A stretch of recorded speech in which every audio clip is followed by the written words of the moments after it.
এখনকার যে সরকার, অন্তর্বর্তীকালীন সরকার, এই সরকার সহ পিছনের সরকারের কাছে লম্বা সময় থেকে এদেশের ইমানদার, অভিভাবক এবং ওলামাদের পক্ষ থেকে বারবার দাবি গেছে যে প্রাইমারি স্কুলগুলোতে ধর্মীয় শিক্ষক নিয়োগ দেবে।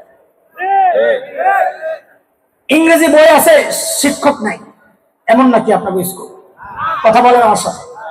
বাংলা আছে, শিক্ষক আছে, অঙ্ক আছে, শিক্ষক আছে, বিজ্ঞান আছে, শিক্ষক আছে, কিন্তু পোড়া কপাল ইসলাম শিক্ষা, বই আছে, শিক্ষক নাই।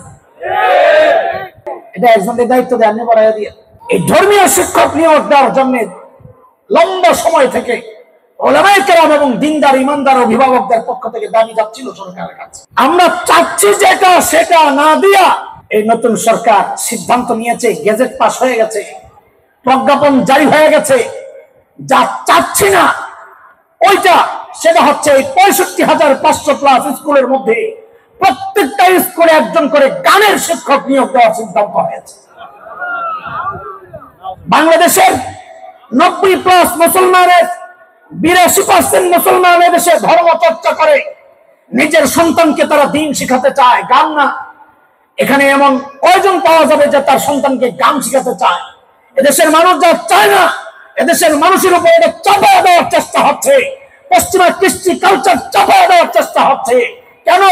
ওরা জানে মুসলমানদেরকে যুদ্ধ করে পরাজিত করা যাবে না। একটু চেষ্টা করছিল, রিস্ক নিয়েছিল, আফগানিস্তানে লাঠি উস্তে খায়া পালাইতে বাধ্য হয়েছে।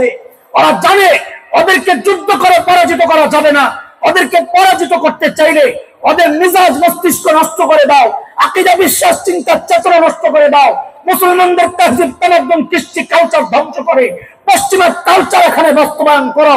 যার কারণে ট্রান্সজেন্ডারের মতো এমন সমাজ বিধ্বংসী কার্যকলাপ এদেশে বাস্তবায়নের জন্য সরকারি স্বীকৃতি দেওয়ার ব্যবস্থা হয়েছে। শুধু তাই না, 1% শিক্ষক এই প্রতিবন্ধী এবং ট্রান্সজেন্ডারের জন্য রাখা হয়েছে। নারী একটা কোটা ছিল, নারী কোটা বাদ দিয়া প্রতিবন্ধী কোটা ঢুকানো হয়েছে। আপনার সন্তান ট্রান্সজেন্ডার, সমকামীর কাছে আপনার সন্তান পড়বে, আপনার সন্তান গান শিখা দিন থেকে বাইর হয়ে যাবে। এই চেষ্টায় সিদ্ধান্ত সরকারের হয়েছে। এটা মৌলবীদের কাজ না।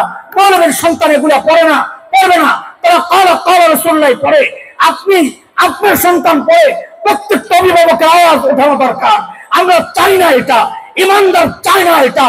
বাংলাদেশে কোরআনের বিরুদ্ধে কোন আইন যদি পাস করতে হয়, আমাদের রক্ত আর লাশের উপর দিয়ে পাস করতে হবে।